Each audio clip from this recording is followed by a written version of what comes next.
Hi folks, how are you doing? In the 9th round of the Tashkent FIDE Grand Prix, we had a clash between two of the three co-leaders with 5 points if I'm not mistaken. The creative and imaginative Jobava from Georgia was taking white pieces today against the young Russian GM Dmitry Andreikin. The game was rather interesting and really instructive, I think. Let's see what you think about it. We had one d4, d5, and guess the move, of course not c4, that's very standard for Jobava. He plays knight to c3. There we go, once again. He doesn't want to play ordinary openings, and honestly speaking, that's why we love him, don't we? Bishop f5, bishop f4, e6, e3. I mean, this kind of Veresov attack has been growing in popularity somehow in the last maybe year or something. Jobava himself has tried this more than once with different results, but the game I really remember from this opening or this kind of setup with white pieces was the game between Naidic, the German GM, and the Indian Hari Krishna in YKZ tournament this year, which was a complete destruction, a complete annihilation of white. Really, it was like a GM versus an amateur game. I'll try to put the link here in the video buff if you, here in the video I put the link in case you haven't seen that game. It was quite a spectacular one. So this means that, okay, this can go very badly for white if he's not careful enough. But of course Jobava doesn't care about these positional opening theories. He just plays his game. Bishop d6, very natural moves by Andreikin, and there we go. g4 already. The aggression, the craziness begins. Bishop goes back. Knight to f3. White is already allowing black to take on f4 and double his pawns if he wills, if he pleases so. But Andreikin just develops, keeps improving his pieces. Knight to d7. Bishop d3, that was taken, and this is now when Andreikin takes on f4, giving Jobava this open e file, which is certainly is not bad. It's okay. You have an open file for a rook of yours, but you have doubled pawns on the f file, which have their pros and their cons. Of course they're doubled, but the f4 pawn is controlling a crucial e5 square, so you know, not that bad so far for Jobava. It's a position. Here comes a move I like a lot by Andreikin. h5. Not seeming that natural at the first sight, but if you look at it carefully, he's going to succeed in not only doubling but isolating these f pawns for white, which really looks worse, uglier now than a couple of moves ago. And in addition, he's already developing a rook piece, which is a plus to his position. Rook g1, attacking g7, queen f6. Just a very natural move, allowing long castle, developing the queen, defending g7. At this point, I mean, I admit I like analyzing Jobava's game for his creativity and original play, but black's position looks much more harmonious and compact right now, in my opinion.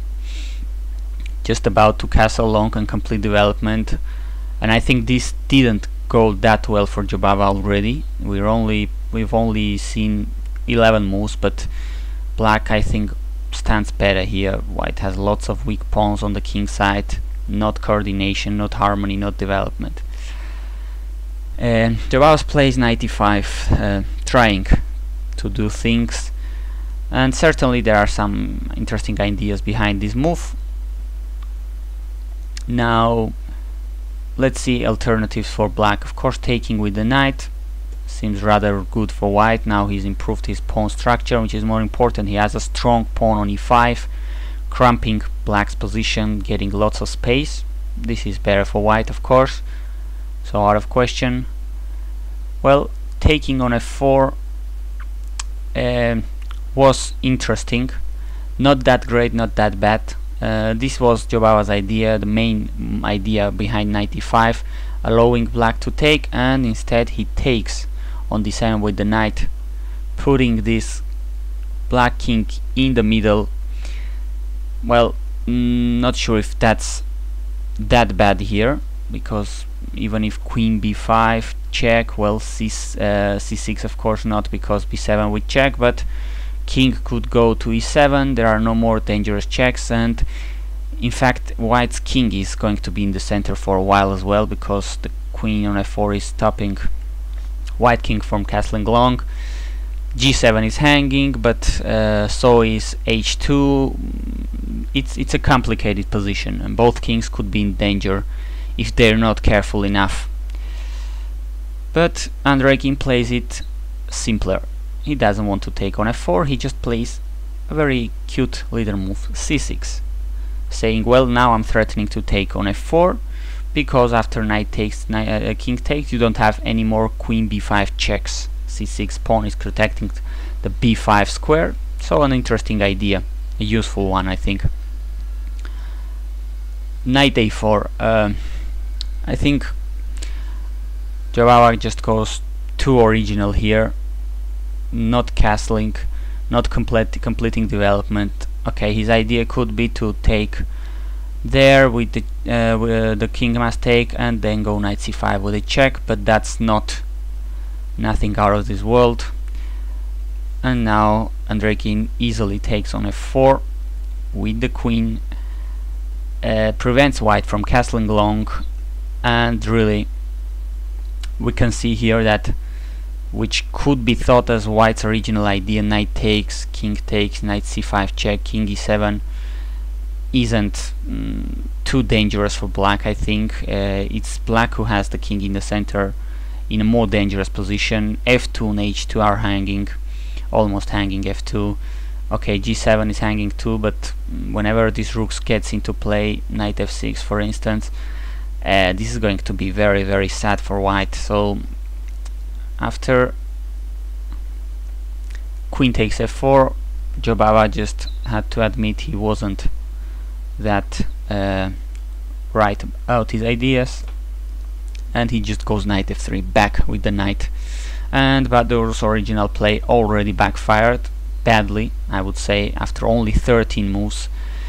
He has weak pawns on f2, h2, very weak pawns. His king is in the center with no serious chances of castling. He has no coordination. The knight on a4 looks rather lost, while black has a very compact pawn structure. Just look at this. This looks very good, semi-Slav kind of structure. He's about to castle long. He has the rook already developed, so looking much better for black, I think.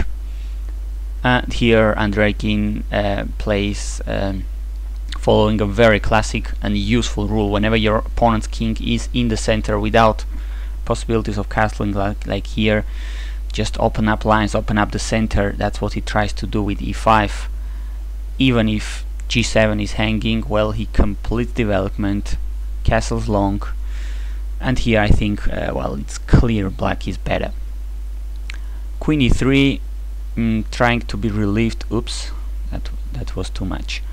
Trying to get some relief with the queen exchange, which would certainly help Jobava, but of course, why help him when you have this queen f6 move, winning a tempi against the rook? Goes back to g3 over protecting the knight. And now, well, e4 could be also a move, I think, but just make it easier. Take the d pawn, open the e file. The king and the queen are still in the center on the same e file, so this looks rather bad. Queen took here, and Andreikin goes into this queenless endgame when where he's only playing for 2 results. I mean, black is never losing this unless he blunders a piece or something. And there are a couple of reasons. First of all, white has a horrible coordination. Look at this knight on a4, the rook on a1, the king in the center, still in the center, And apart from that, white has a couple of very weak pawns on f2 and h2. h2 pawn is hanging right away, so rook e8 is in the air. Meanwhile, he has, well, one mildly weak pawn on f7, which isn't much of a problem. He has a compact pawn structure, 4 against 3 on the queen side. He's castled. His knights are going to be very active in a couple of moves, so just technique needed here to convert this into a full point for black, I think. Andreikin takes the h2 pawn right away. Knight f3 was played here. If Jobava castles, f2 would be hanging, so he simplifies this even more. Rook h1 forcing rook g1, and these rooks were exchanged as well. And this is a very, very nice endgame for black. Some technique needed, but should be more or less won. d4, note the very interesting move, very good move, grabbing white's position even more, grabbing space. The only square this knight was hoping to come back, c3. Now no more knight c3, and this knight has no moves right now. b5 is threatened winning the piece, so here no choices. The b pawn must be moved so that Jobava has the b2 square for his knight. Now knight gf6, improving the knight. Knight f3, c5, completely protecting d4. c5 is protected by the knight. Note the harmony, the coordination between all black's army. Knight to b2, king goes up to c7, a4. Now Badur will try to open the a file and gain some counter activity with his rook. Of course, a passive defense is a suicide here. No way that's going to work anyway. So rook e8 check, king f1, and now black knights start to invade. Knight to e4, knight d3, b6, overprotecting c5, keeping everything compact. a5, Jobava trying desperately to get some activity, but king b7, securing the a file so that after the exchange on b6, white rook isn't invading through a7, securing this a file. b4, desperately trying to mud the waters. Knight c3, the knight found a very good square there on c3. a takes and b takes, simplifying a little bit the position. But I mean, it's very difficult to suggest useful good moves for white here. Jobava plays knight d2, trying to improve the knight, but now note once again the coordination, the good harmony of the black pieces. The pawn is defending the knight is defending the rook, and now the knight on d2 is under attack. It goes to b3. The idea would be to attack here a little bit, to get some activity against black king, taking on c5, checking on a5, whatever. Well, why do we need to allow that? Just king b6, protecting c5. No more checks with the knights, and now still c4 is a threat, c2 is hanging after rook a8. Well, just taking on c2, taking. Now black has a couple of protected passed pawns, and this is all she wrote basically. After some desperate moves, knight d takes c5. Jobava sacrifices material, takes on d4, and hopes black will run out of material enough to checkmate white here, but of course he's playing a 2700 plus GM. He will find a way to keep enough material to beat Jobava easily here. Rook c1 check was played, king g2, now knight to d5, and after rook f8, not very fortunate move, knight d6 forcing the exchange of the knights, attacking both the knight and the rook on f8. Jobava gave it up for today, giving Andreikin the sole lead, I think, after 9 rounds in the Tashkent FIDE Grand Prix. Well, you can see that after knight takes, which is basically forced, f takes, black is up a whole knight, and it will serve for something useful, you can be sure. So there it went, an instructive game, I think, by Andreikin. It's a pity the creativity didn't pay off today for Jobava. Thanks for watching.